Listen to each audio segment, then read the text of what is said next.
चलिए बढ़ते हैं आज की कहानी की ओर। नमस्कार दोस्तों, मेरा नाम सुरेश है और आज की जो घटना मैं आप सभी के साथ शेयर कर रहा हूँ यह एक सच्ची घटना है जो करीब 27 साल पहले मेरे साथ हुई थी।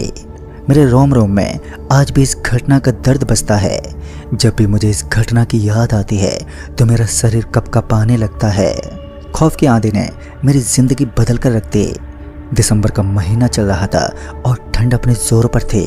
कोहरे और धुंध की वजह से सुबह के करीब 2:30 बजे मुझे कुछ भी नजर ही नहीं आ रहा था। इस वक्त मैं बस स्टैंड के लिए निकला और मेरे एक हाथ में सामान से भरा हुआ थैला था तो दूसरे हाथ में खाने का एक टिफिन, जिसे लेकर आज मैं एकेडमी के लिए निकल पड़ा। दरअसल एग्जाम की तैयारी के खातिर मुझे आज अपने घर से निकलना पड़ा। सुबह के करीब 2 बजे मम्मी ने टिफिन बनाकर तैयार कर दिया था, जिस वजह से मैं बिना देरी किए बस स्टैंड पर पहुंच गया। जब मैं बस स्टैंड पर पहुंचा तो पहले से मेरे अलावा कुछ और यात्री लोग बैठे हुए थे।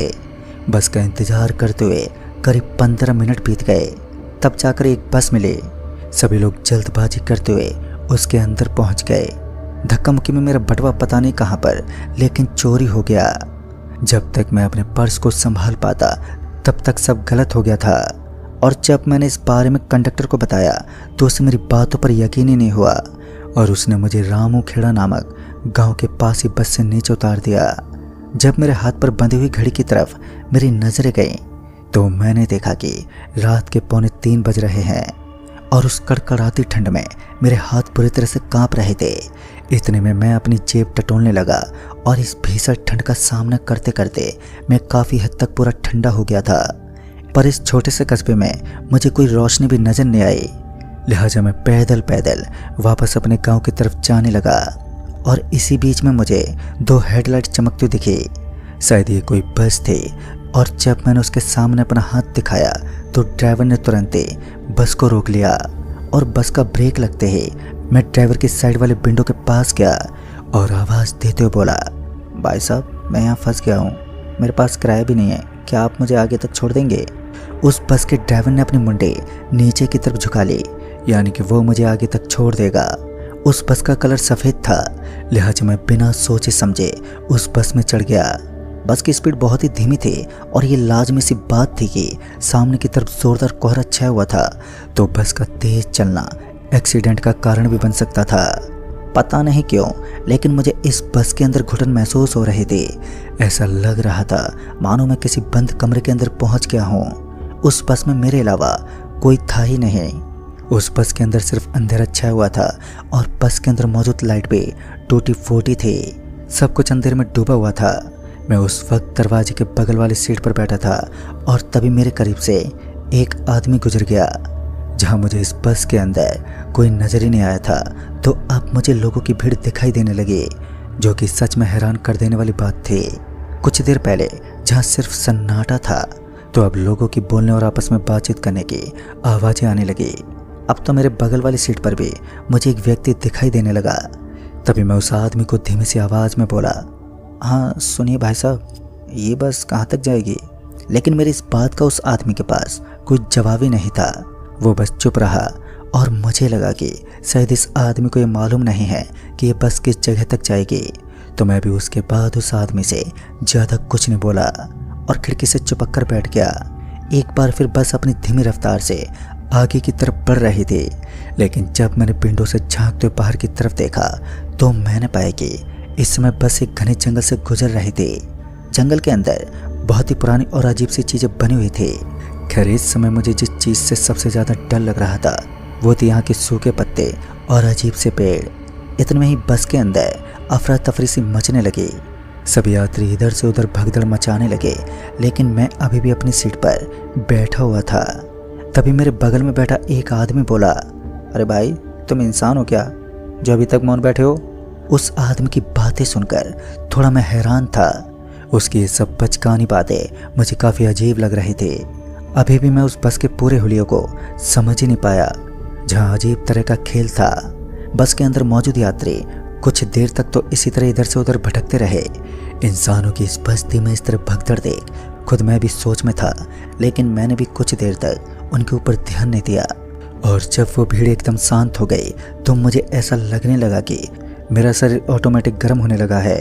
मेरे शरीर का तापमान पहले से ही काफ़ी ज़्यादा बढ़ चुका था। शरीर में एक अलग ही ऊर्जा का एहसास हो रहा था और इसी बीच कंडक्टर ने आवाज़ लगाते हुए कहा, सभी अपनी अपनी सीट से नीचे उतर जाओ और हाँ, तब तक मत रुको जब तक कि हमारा नरक लोक ना आ जाए।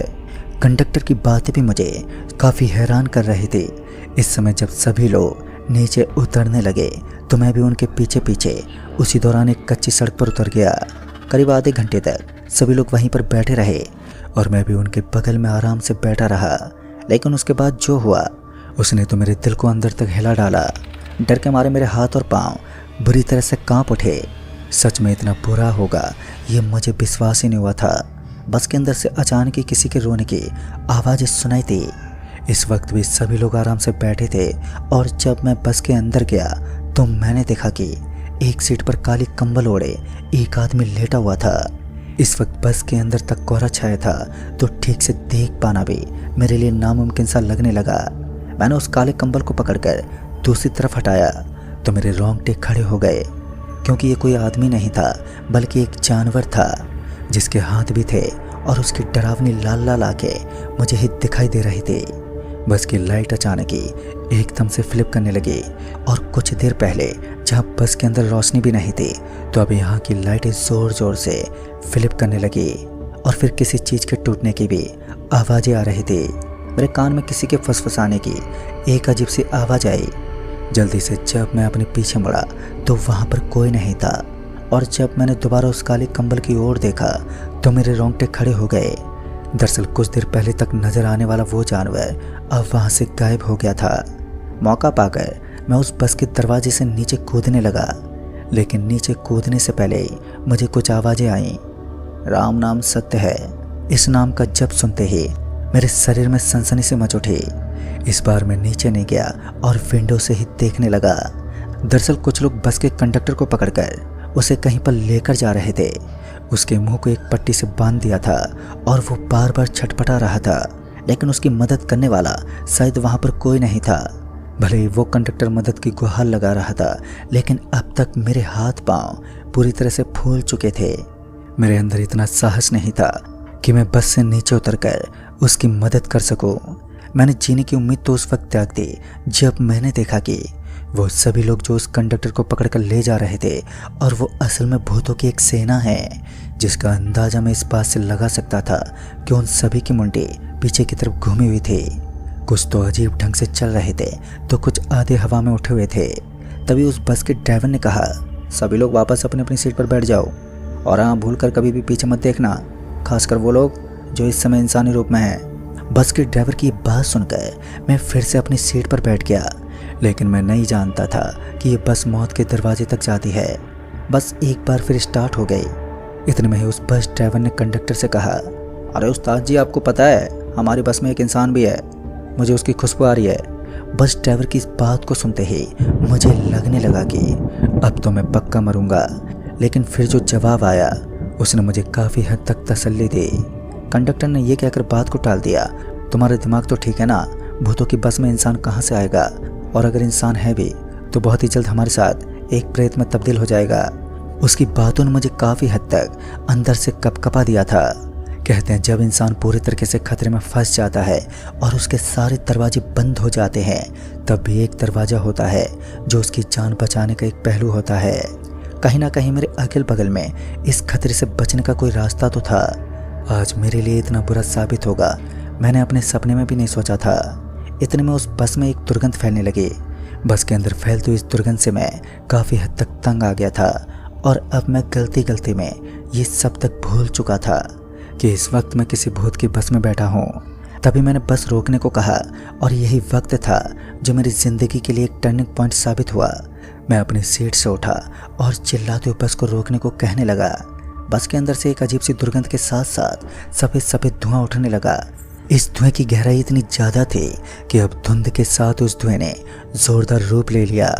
मैं किसी तरह बस से नीचे उतरने लगा, लेकिन अब बस ने इतनी रफ्तार पकड़ ली थी कि बगल से गुजरने वाले पेड़ पौधों की हवा भी बहुत तेज़ी से लग रही थी। अभी बस स्पीड के साथ गुजरी रही थी कि अचानक ही मौका पाकर मैं अपनी ज़िंदगी को दांव पर लगाते हुए मैं बस से नीचे कूद गया। उस समय मेरा सर एक पेड़ से टकरा गया और जैसे ही मेरा सर उस पेड़ से टकराया तो मेरा दिल बाहर आ पहुंचा। मेरे सर से जोरदार खून बहने लगा।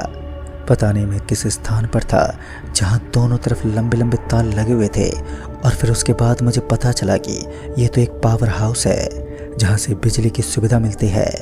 काफ़ी देर तक तो मैं वहीं पर भटकता रहा, दर्द के मारे काफ़ी ज़ोरों से कराता रहा।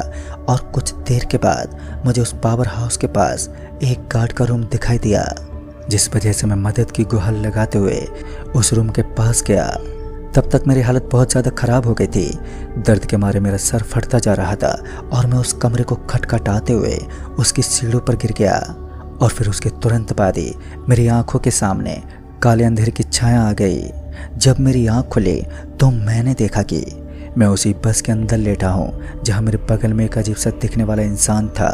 लेकिन धैर्य की बात तो ये थी कि इस समय मैं एक बस डिपो के अंदर था जहाँ पर कुछ लोग इधर से उधर गुजर रहे थे। एक अच्छी राहत के साथ जब मैं उस आदमी के पास से उठा तो उसने मुझे बस से नीचे जाने का सुझाव दिया। दोस्तों, मुझे नहीं मालूम कि उस दिन मेरे साथ क्या हुआ और आखिर मैं उस बस के अंदर कैसे पहुंचा, लेकिन उस बस का राज जानने के बाद सच में मेरे पांव तले ज़मीन खिसक गई। आज भी मैं तहे दिल से उस गार्ड का शुक्रिया अदा करता हूँ जिसने मेरी ज़िंदगी बचाने में एक अहम भूमिका निभाई। तो दोस्तों, इस कहानी में बस इतना ही। तब तक के लिए बाय एंड टेक केयर।